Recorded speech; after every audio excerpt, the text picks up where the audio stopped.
the appearance of impropriety or the appearance of putting your thumb on the scale is there with Judge Glanville. So they removed Judge Glanville. And what does that mean? Now you're going to start all over. Not necessarily start all over, but you're going to start with a new judge. Bruce Rivers, he's the criminal lawyer. Who is he? Bruce Rivers, he's the criminal lawyer. And who is he? Bruce Rivers, he's the criminal lawyer. And what he do? And he's gonna react to all the self-snitching. Hi, this is Bruce Rivers. Welcome to another fun-filled episode of Criminal Lawyer Reacts. I'm Bruce Rivers, and if I got bags under my eyes, it's because I've been burning the midnight oil, bringing you guys the breaking news. The breaking news that Judge Glanville in the YSL trial is no longer the judge in the YSL trial.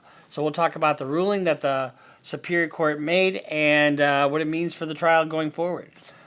But before we get to that, guess what this is brought to you by? eForms.com. eForms.com is a very effective way to avoid the high cost of a lawyer and to protect yourself in any kind of situation where you need a legal form or agreement.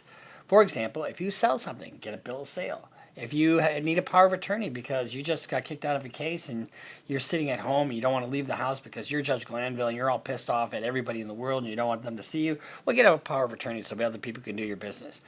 Or if you're Judge Glanville and you want to have a medical directive because you feel like you're going to have a heart attack, well, you can do that through eForms.com.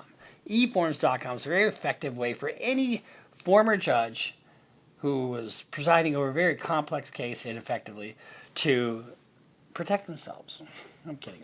All right, so if you recall, and we're going to play a couple of the clips here, with Brian Steele and, the exchanges between these two guys. If you remember Kenneth Copeland? Kenneth Copeland, Lil Woody? Lil Woody? He was a very reluctant witness. They asked him his name, or actually asked him how old he was, and he said, "I plead the fifth." Okay. How old are you?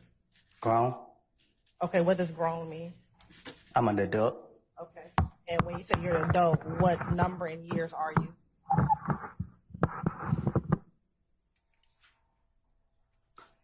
I plead the fifth.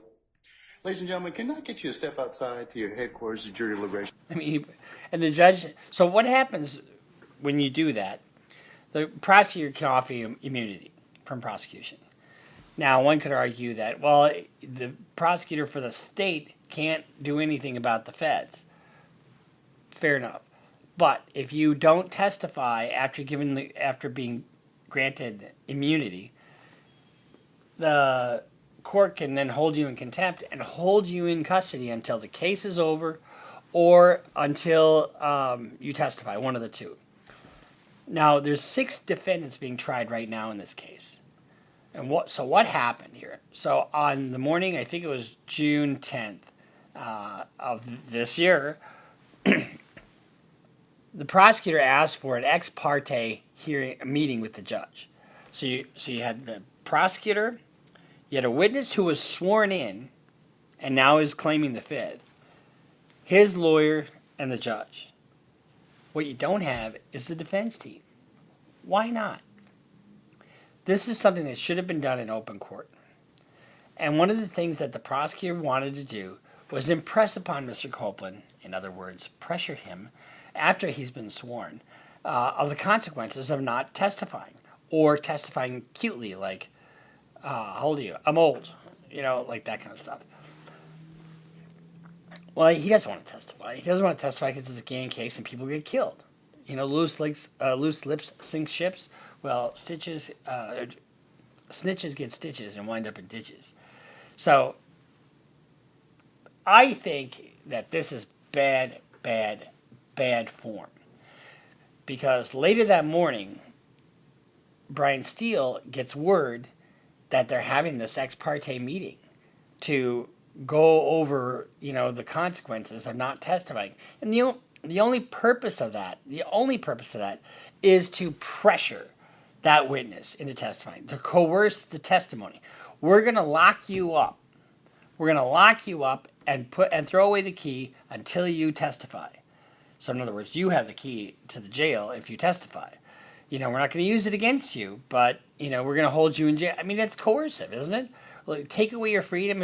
And so Brian Steele and Judge Glanville fucking went at it because Glanville wanted to find out, how the hell did you know this information? And that Mr. Melnick wrote an email saying F you, and then somehow that email was CC'd. To me, that never... Mr. Steele, can I interrupt you just a second? I'm kind of disturbed because that's ex parte. All that was an ex parte conversation. How did you find out about any of that? Well, I'm disturbed too. And the reason I'm asking you a question. How did you find out about it? I'm going to ask you the question. Okay. Scuttle, if you look at SCUDDER versus state, which is 298 Georgia, 438, it's Division 2, 782 Southeast 2D 638, 2016. Our highest court says when a court meets, because Mr. Copeland comes in, meets with the court supposedly made statements, which I assume is somewhat accurate based upon what you just said. We're entitled, Mr. Williams and every other person wrongly charged here is entitled under the Georgia Constitution to be present. That's a critical stage. It's just like when you meet with me, and you and Mr. Adams meet with me, and others have met with me. It's those are ex parte for a lot of different other reasons, but I will certainly note that for purposes of record. Well, I'm going forward. What I was told was that Mr. Copeland said... And you haven't answered my question yet. I'm not going to answer that question. You're not? No, I will not answer that. Have an ex parte conversation with a party. I mean... A party? Yes. A witness who was sworn in Friday? The court's telling... This is what I was told. If this is not true... Not true. This court handed Mr. Copeland. Tell me how you got the information. Listen, whatever you want to do. Tell me how you got the information, then we can go ahead and go forward. I'm not going to say that. What I'm going to say is this. I was told, and I hope this concerns the court. It concerns me that you have proprietary information. Why is it proprietary? Or information that you should not be having that was ex parte. Why? With a party. Why? State of Georgia. How about the witness? How about Mr. Copeland, who supposedly announced he's not testifying and he'll sit for 2 years, and then supposedly this honorable court, or excuse me, let me rephrase that. This court supposedly said, I can hold you until the end of this trial. Ms. Hilton supposedly. And it's no doubt that Copeland's lawyer probably told Steele. And so the judge orders Steele to reveal how he knew this. And he's like, I'm not going to tell you. I don't have to tell you. This is privileged information. Well, that pissed off Glanville badly. When he does that, he threatens Steele with contempt and jail. And I think he actually sentences him to 20 days. I mean, he's in the middle of a trial, and you're going to sentence him to 20 days? Why not just fine him, like $1,000 or something? I mean, and it's not his fault that he came across this information at all. And so Steele and a couple other lawyers filed a motion to recuse Judge Glanville from the case. And guess what? Judge Rachel Krause, the Fulton County Superior Court judge, granted Kendrick's motion to recuse Chief Judge Uriel Glanville is granted. Bumpus, who is Copeland's lawyer, filed a motion to quash the order to show cause and to recuse Judge Glanville from that, and that's denied as moot. And Jeffrey Williams' motion to disqualify the judge was granted. And so one of the things, the court has no doubt that Judge Glanville can and would continue to preside fairly over this matter if the recusal motions were denied. But the necessity of preserving the public's confidence in the judicial system weighs in favor of excusing Judge Glanville from further handling this case. In other words, the appearance of impropriety or the appearance of putting your thumb on the scale is there with Judge Glanville. So they removed Judge Glanville. And what does that mean? Now you're going to start all over, not necessarily start all over, but you're going to start with a new judge. And, I suppose the judge can just pick up, where the case left off. But it was my impression all along that this case has been mismanaged by this judge. There's no way in hell this jury selection should have taken as long as it did. There's no way in hell that some of the shenanigans that have been going on in court should have been going on. Glanville, his ego got in the way. His I just can't understand how he gets that embroiled in this battle with the lawyer. You know, who's all he's doing is defending his client the best way he knows how.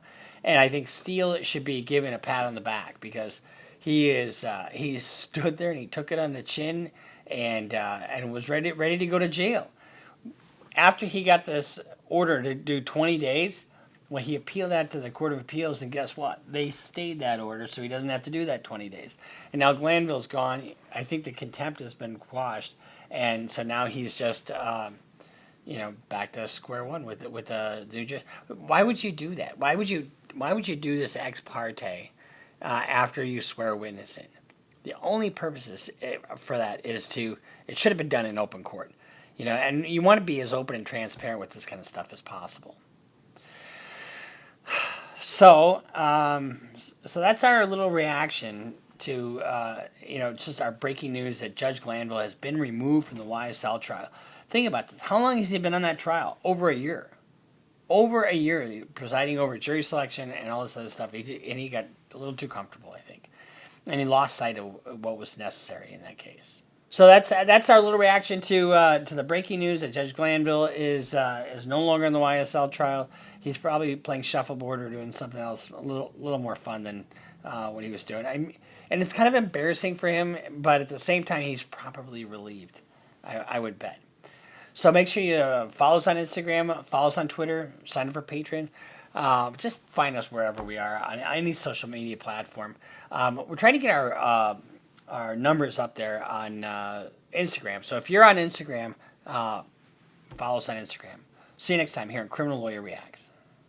Bruce Rivers just broke down your case. He know all the charges that you about to face. You ain't coming home till 2058. That self-snitching gon' get you put away. Bruce Rivers just broke down your case.